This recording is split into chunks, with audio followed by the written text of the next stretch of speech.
இன்றைக்கி அம்மா ஒரு கதை சொல்லட்டா? கதை கேட்குறதுனால என்ன யூஸ்னு உனக்கு தெரியுமா? சொல்கிறேன் கேளு. ஒரு கார்ட்டூனாவோ ஒரு அனிமேஷன் பிக்சராகவோ நீ ஒரு கதையை பார்க்கும்போது அந்த கதையை பற்றின கற்பனை திறன் உனக்கு வளராது. ஆனால் இதுவே யாராவது சொல்லும்போது அதை நீ காது வழியாக கேட்கும்போது உன் மனசுக்குள்ளே அந்த கதை அப்படியே ஒரு கற்பனையாக விரிவடையும். ஸோ இதனால் என்ன ஆகுது, ஒரு அனிமேஷனோ கார்ட்டூனோ பார்க்கும்போது உன்கிட்ட எந்த க்ரியேட்டிவிட்டியும் டெவலப் ஆகாது. ஆனால் காது வழியாக ஒருத்தர் சொல்கிறத கேட்கும்போது அந்த கதையை அப்படியே நீ அழகாக கற்பனை செய்வ. இப்படியே நிறைய கதைகள் கேட்க கேட்க உன்னோட கற்பனை திறன் ரொம்ப ஜாஸ்தியாகும். புரிஞ்சுதா? சரி, கதைக்குள்ளே போகலாமா?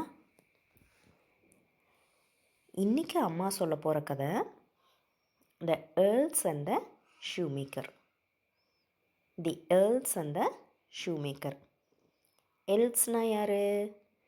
எல்ஸ்னால் குள்ள மனிதர்கள்.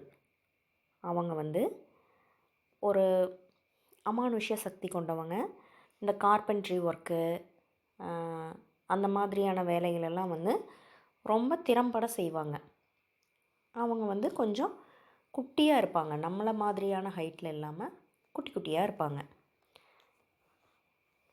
இவங்களை யூரோப்பிய கதைகளில் நம்ம எப்படி தேவதைகள் அது இதுன்னு சொல்கிறோம் இல்லையா, அந்த மாதிரி யூரோப்பிய கதைகளில் இந்த எல்ஸை அடிக்கடி பயன்படுத்துவாங்க. சரியா? ஷூ மேக்கர்னால் யாருன்னு உனக்கே தெரியும். ஷூ செய்கிறவர். ரைட், கதைக்குள்ளே போகலாமா?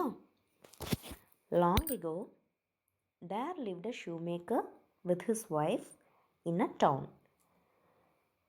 They were very poor. They did not have any children, but both of them were very honest. அதாவது ரொம்ப வருஷத்துக்கு முன்னாடி ஒரு ஷூ மேக்கரும் அவரோட மனைவியும் ஒரு டவுனில் வாழ்ந்துட்டுருக்காங்க. அவங்க ரொம்ப ஏழ்மையானவங்க. அவங்களுக்கு குழந்தைங்களும் இல்லை. ஆனால் அவங்க 2 பேரும் ரொம்ப நேர்மையானவங்க.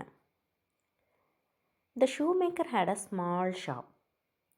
He bought some leather and made a pair of shoes daily. அந்த ஷூமேக்கர் ஒரு சின்ன கடை வச்சுருந்தார். அவர் டெய்லியும் கொஞ்சம் தோல் வாங்கிட்டு அதில் தினமும் ஒரு ஜோடி ஷூக்கள் செய்வார். He earned some money by selling these shoes in the market.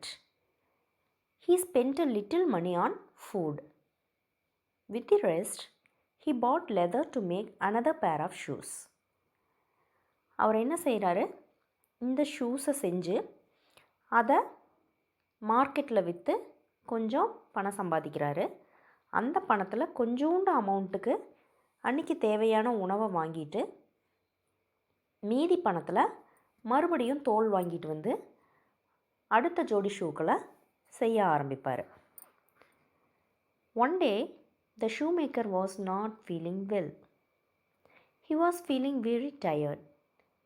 Though he kept working throughout the day, yet he was not able to finish his work. He was worried. ஒரு நாள் ஷூமேக்கருக்கு உடம்பு சரியில்லை. ரொம்ப சோர்வாக ஃபீல் பண்ணுறாரு. அன்றைக்கி நாள் பூரா அவர் வேலை செஞ்சுட்டே இருந்தாலும் கூட அவர்னால் அந்த வேலையை முடிக்க முடியலை. ரொம்ப வருத்தப்படுறாரு. How would I buy the food tomorrow? Where would the leather come from? He said to himself. At last, he thought, I will go to bed now. I can make the shoes early in the morning. அவர் என்ன யோசிக்கிறாரு, நாளைக்கு சாப்பாடு எப்படி வாங்கிறது, நாளைக்கு எந்த காசு வச்சு தோல் வாங்கிறது அப்படின்னு புலம்புறாரு. கடைசியில் என்ன முடிவு பண்ணுறாரு, இப்போதைக்கு போய் படுக்கலாம், காலையில் நேரத்தில் எந்திரிச்சு வேலையை முடிச்சிருவோம் அப்படின்ட்டு யோசிக்கிறாரு. He left the shoes unfinished in his shop and went home to sleep. He could not sleep very well that night. The thoughts of his being unable to finish the work troubled him a lot. அவர் அந்த முடிக்காத ஷூக்களை அப்படியே கடையில் வச்சுட்டு வீட்டுக்கு போய் தூங்கிடுறாரு. அவர்னால் அந்த அன்றைக்கி சரியாக தூங்கவே முடியல. இன்னும் வேலையை முடிக்கலையேங்கிற எண்ணங்கள் அவரை ரொம்ப தொந்தரவு செய்யுது. ஸோ அச்சு, உனக்கு ஒன்று புரியுதா? நம்ம செய்ய வேண்டிய வேலை ஒன்று இருக்குது அப்படின்னா அதை நம்ம தான் செஞ்சாகணும். அப்படின்னா அதை உடனுக்குடன் செஞ்சு முடிச்சிட்டோம்னா நம்ம மனசு, மூளை எல்லாமே ரிலாக்ஸ் ஆயிரும். ஆனால் நாளைக்கு செஞ்சுக்கலாம், நாளான்னைக்கு செஞ்சுக்கலான்னு நம்ம செய்ய வேண்டிய வேலை, நம்ம தான் செஞ்சாக வேண்டிய வேலையை தள்ளி போட்டோம் அப்படின்னா அதுவே நமக்கு ஒரு பெரிய சுமையாக மாறி நம்மளை ரொம்ப சோர்வாக்கிடும். இப்போ ஷூ மேக்கருக்கு அதே நிலமை தான். நைட்டே செஞ்சு முடிக்க வேண்டிய வேலை அவருக்கு உடம்பு சரியில்லை, காலையில் செஞ்சுக்கலான்னு வச்சுட்டு போகிறாரு. ஆனால் அதை முடிக்கலையேங்கிற அந்த எண்ணம் அவரை தூங்க விடாமல் தொந்தரவு செய்யுது. When the shoemaker went to his shop in the morning, he was surprised to see a beautiful pair of shoes. He wondered who had made the shoes in his absence. காலையில் எந்திரிச்சு கடைக்கு போகிறாரு.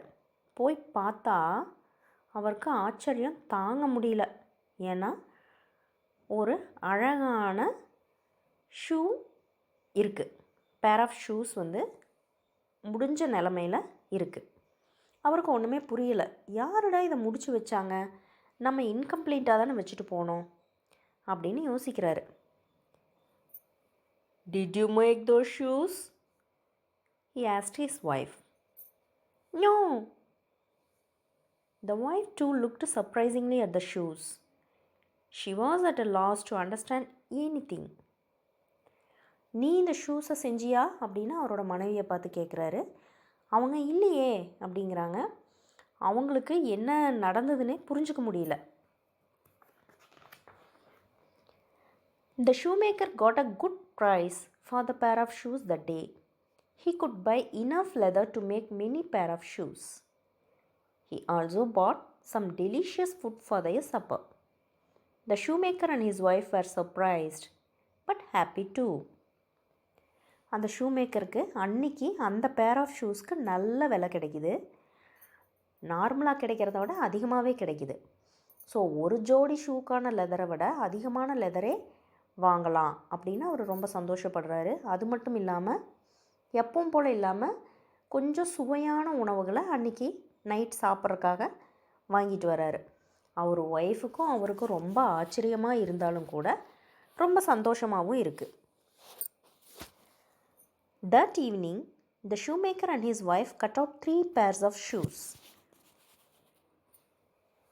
We shall finish them tomorrow, the shoemaker said to his wife, and both of them went to bed.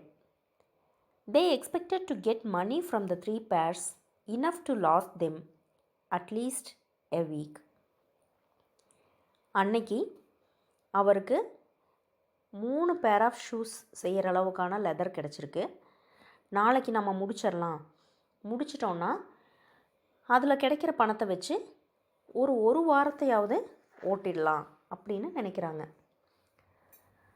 The shoemaker got up early in the morning. He had to finish 3 pair of shoes. His surprise knew no bounds when he entered his shop. Lying there in a row were 3 pairs of shining shoes. He ran back home. Did you make those shoes last night? He asked his wife. You know, I was sleeping at home. How could I have made the shoes? The wife replied. She too went to the shop to see for herself what her husband had said. அடுத்த நாள் காலையில் shoe maker என்ன செய்கிறாரு, நேரத்தில் எந்திரிச்சு 3 purse of shoes செய்யணுமே அப்படின்ட்டு போகிறாரு. போய் பார்த்தா பயங்கர ஆச்சரியம். அவர் கடைகளில் 3 பேர் ஆஃப் ஷூஸ் அப்படியே லைனாக அடுக்கி வச்சுருக்கு. அவர் வீட்டுக்கு திரும்ப ஓடி வராரு. வந்து ஒய்ஃபை பார்த்து, நீயா அந்த 3 பேர் ஆஃப் ஷூஸ் பண்ணின அப்படின்னு கேட்குறாரு. அவங்க, இல்லையே, நானும் வீட்டில் தானே படுத்து தூங்கிக்கிட்டு இருந்தேன் அப்படிங்கிறாங்க.